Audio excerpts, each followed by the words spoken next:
Hello everyone, welcome back to my channel. Today we will be solving Leetcode problem 2572529, maximum count of positive integers and negative integers. Okay, what does the problem statement states? It states given an array nums sorted in non-decreasing order, return the maximum between the number of positive integers and the number of negative integers. Okay, an array contains non we have been given a nums which is in sorted order. Okay, and it contains both positive elements, negative elements, as well as it might also contain 0 is considered neither positive nor negative. Okay, so if you see in this example there are 3 negative numbers and 3 positive numbers, so the maximum of 3 and 3 would be 3, so that is the answer. Okay, we have to return the maximum of number of positive elements and the number of negative elements. If you take this particular example, it has 3 negative numbers, 2 positive numbers. Okay, so the maximum of 2 and 3 is basically 3. Okay, so we the very first solution, the brute force solution would be just have two variables saying positive numbers count as well as the negative numbers count. The moment you encounter negative number, you increment the counter for the negative number, and if the moment you encounter positive number, you increment the counter variable for the positive numbers. Okay, so what I'm saying is let me have a comment section here. Okay, the brute force will be, we'll have two variables, one will tell positive count, and we'll also have a variable called negative count. Okay, so whenever I encounter a positive number, I will increment this particular variable. Initially both will be 0. Okay, and whenever I encounter a negative number, I will increment this particular variable, increment it by 1. Okay, so I will traverse through the entire array and I will do the necessary action on these two variables. So this is very straightforward solution. The time complexity in this approach will be order of n. Okay, but if you see below, they said can you solve this problem in log n. Okay, so can we do anything better in terms of time complexity? Okay, so let's try to solve this problem in log n. Okay, so what we can do is there is one thing about this particular array is it is sorted. Okay, so we can think of binary search. Okay, some modification of the binary search, and then we'll try to solve this problem. Okay, if you see 0 is neither positive nor negative. Okay, so what I have to do, I have to find the index of an element which is just greater than the 0.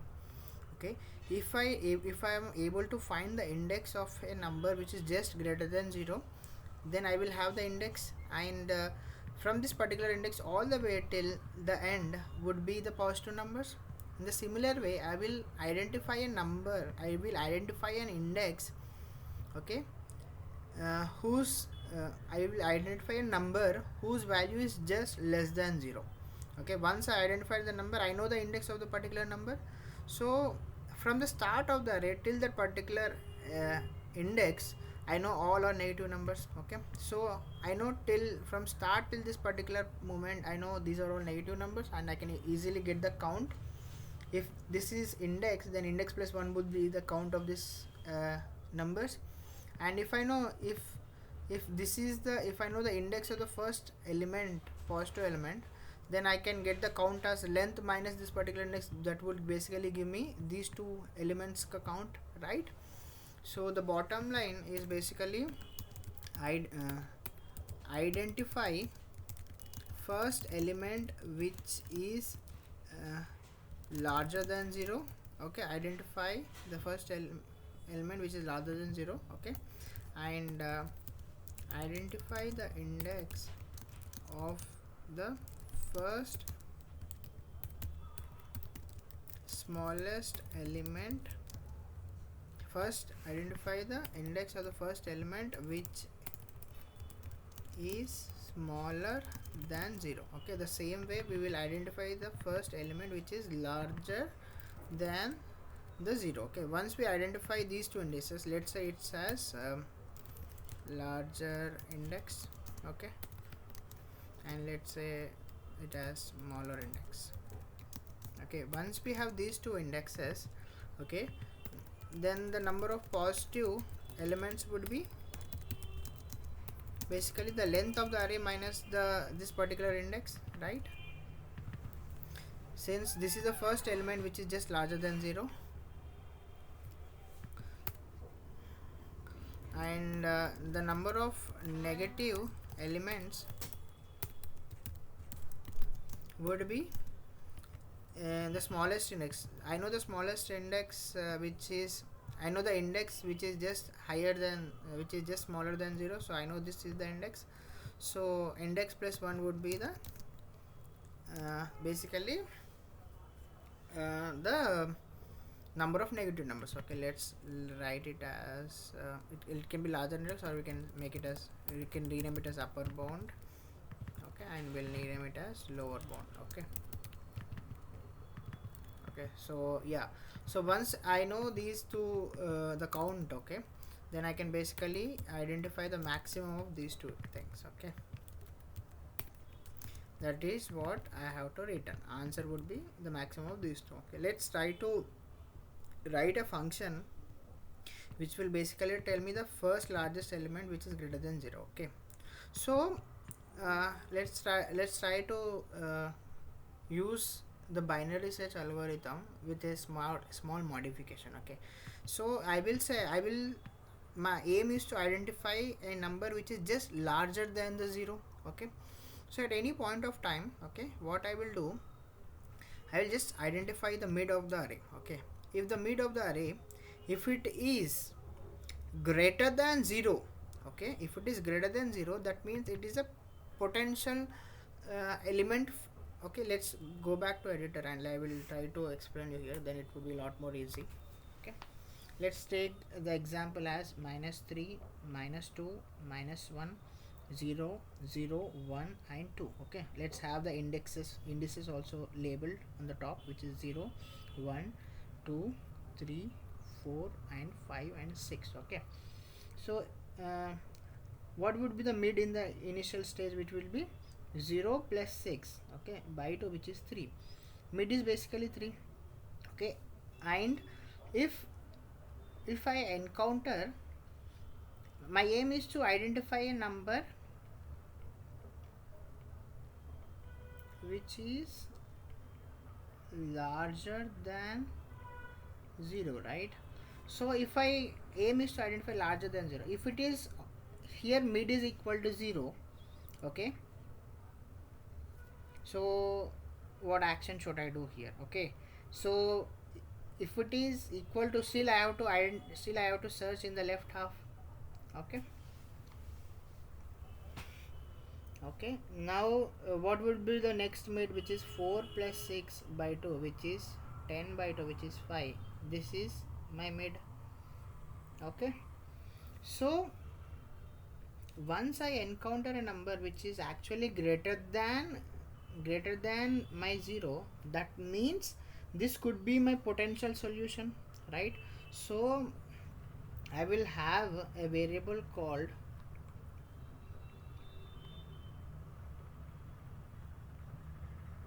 let's simply have the variable name as answer.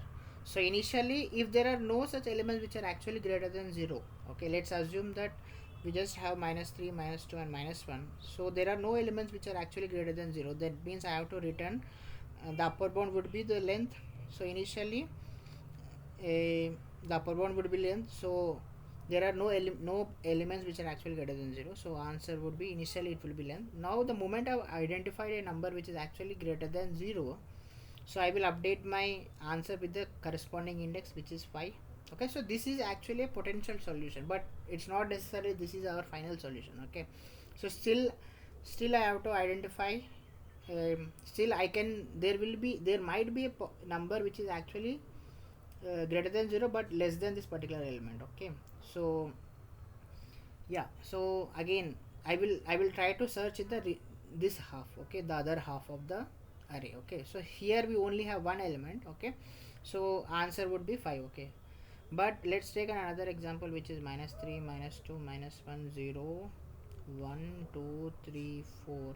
Okay, Okay, so here if you see, if I label it, we'll have 0 1 2 3 4 5 6 and 7. Okay, let's also have one more variable, one more number. Okay, and let's have the index 6 height. So initially mid would be 0 plus height divided by 2, which is 4. So this is my initial mid. Okay, okay, so yeah, so let's take to understand more, let's only consider the positive elements. Okay, so let's have an array with only positive numbers, 1 2 3 4 5 and 6. Okay, or yep, yep, okay, or I can say I can have 0 0 0 0 1. Okay, so the first element which is larger than 0 is this row, so I need to identify the index of this particular number. Okay, so this would be a lot helpful for you to understand. Okay, so here if you see, mid is actually equal to 7 plus 0 divided by 2, which is 3. So initially mid is 3, so still I have to search in the other half. So my left would be here and my right is still here. Okay, so left plus right divided by 2, which is basically 11 divided by 2, which is 5. So this is my new mid. Still it is not greater than 0, so again I have to search in my the other half. So the left would be here. So 6 plus 7 divided by 2, which is 13 divided by 2, which is 6. So this is my new mid, right? So again, is mid greater than 0? It's not, so again I have to search in the other half. So now left and right are actually pointing at the last element. So 7 plus 7 divided by 2, which is actually 7, which is this element. Okay, this is actually this element. So is 1 greater than 0? Yes, it is greater than 0, so this is my potential answer. Okay, so then answer, in this case answer would be 1. Okay, so the number of positive elements, to count the number of positive elements, as I mentioned, I have to basically subtract the index. Okay, here this is 7, subtract the length minus the index of the first positive number, which is 7 minus length is basically 8. 7 minus 7, which is actually 1, that means I have one positive number. In the similar way, I have to also identify the first negative number, which is just smaller than 0. Okay, so let's have this something like this. Okay, so let's have more elements so that I can basically bound it in the other way. So we have 0 1 2 3 4 5 6 7. So initially the left is here and right is here. So the mid would be left plus right divided by 2, which is 0 plus 7 divided by 2, which is 3. So this is mid, right? Is mid less than 0? Yes, it is. So this is my potential answer. Okay, so I will, as I mentioned, I will also have a variable called answer. So I will update my index, which is actually 3. Okay, now I have to basically search in this other half. So this would be my new left, and this the right will be still remaining the same. So 4 plus 7 divided by 2 would be 13 11 divided by 2, which is 5. So this would be my new mid, right? Okay, is mid actually greater than 0? No, not. So I have to search in this half. Previously I have searched in the right half, now I have to search in the left half. Okay, okay, so now then I have to update my right pointer. So this would be my right? So the left is 4 and right is also 4. 4 plus 4 divided by 2, which is 8 divided by 2, which is 4, which is minus 1. Is minus 1 less than 0? Yes, it is. So this is my potential answer. Okay, now I will update my left pointer. So now left is actually exceeding, right? So it's not a valid window. Okay, so now I will update my answer. This is my final answer. So the number of negative elements, okay, number of negative elements is basically, as I mentioned, the index plus 1, which is answer plus 1, which is 4 plus 1, which is 5. So I have total 1 2 3 4 5 elements, right? So you understood, right? Based on the condition, I have to decide which, based on the based on the mid value, I have to decide which side I have to go. Okay, so let's jump back to uh, Leetcode, and then let's try to implement this solution. So as I mentioned, I need two particular functions. One is which will tell me the upper bound, which will take num sin the source. Okay, source is basically 0, so whatever I pass here, it will basically identify the first element, which is first index, which is greater than um, first element which is greater than the source. It will try to return the index of the particular number. Okay, so as I mentioned, I will be having left, right would be initially the end of the, it will be initially pointing to the end of the array.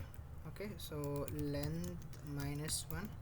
Okay, now I also need a variable called answer, which will be initially length. So if there are no positive if there are no elements which are actually greater than 0, that means I have to return the length, right?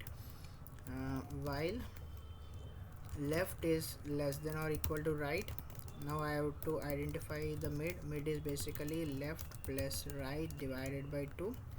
Okay, yeah, so once I identify the mid, if nums of mid is if nums of mid, if it is greater than the source, that means it can be my potential answer, right? So answer would be the mid, and I have to search in the other half. Okay, so I have to update my right pointer. So right pointer would be mid minus 1. Okay, if it is the other case, then I have to update my left pointer accordingly. So once I reach the end, then I have to update my answer, I have to return my answer. Simple.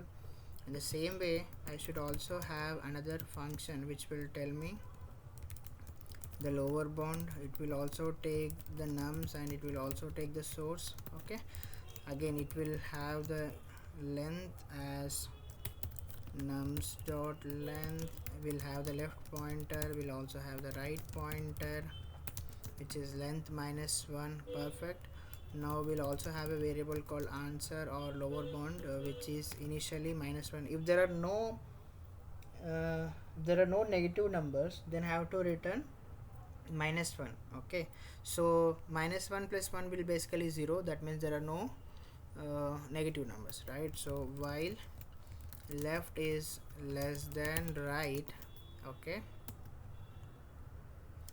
well, left is less than right, I have to first calculate mid, which is left plus right divided by 2. Once I have mid, if nums of mid, if it is actually less than the source, okay, that means it's my potential answer, then I have to update my mid. So it can be my potential answer, but there can be still a positive still a negative number which is still lesser than the current nums of mid. Then I have to search in my right half. So in order to search in my right half, I have to update my left pointer. Perfect. Now I have to, if it is the other case, if it is actually equal to or greater than 0, then I have to check in my right half. So the right would be mid minus 1. Correct. So at the end I have to return my answer. Okay, now as I mentioned, the number of positive numbers would be the length minus the upper bound. Correct, upper bound index, which is nums comma 0. So equal to nums dot length. Okay, and the number of negative numbers is actually the lower bound. Okay, the number of negative numbers would be lower bound plus 1, right? So the lower bound of nums and the source and plus 1. In the end I have to return the maximum of these two, right? Positive numbers and the negative numbers, number of negative numbers. Okay, so let's try to submit the solution. It has paused all the default test cases. Let's try to submit it and validate whether it will satisfy all the test cases or not. Okay, it has also satisfied all the test cases, 167 test cases, and it has also if you see, it has beaten the 100% of the other solutions, right? It has took, if you observe the time complexity, it is actually log of n, because every time we are eliminating the half of the array. So as a result the time complexity would be log of n. So this is log of n and this is log of n, so overall time complexity is also log of n. Okay, yeah, so yeah, that's all for this problem. If you have any queries related to this problem, do post it in the comment section. I will try to respond there. And if you have any suggestions regarding the video or regarding any topic you want me to cover, do post it in the comment section. I will try to cover those topics as well. Thank you.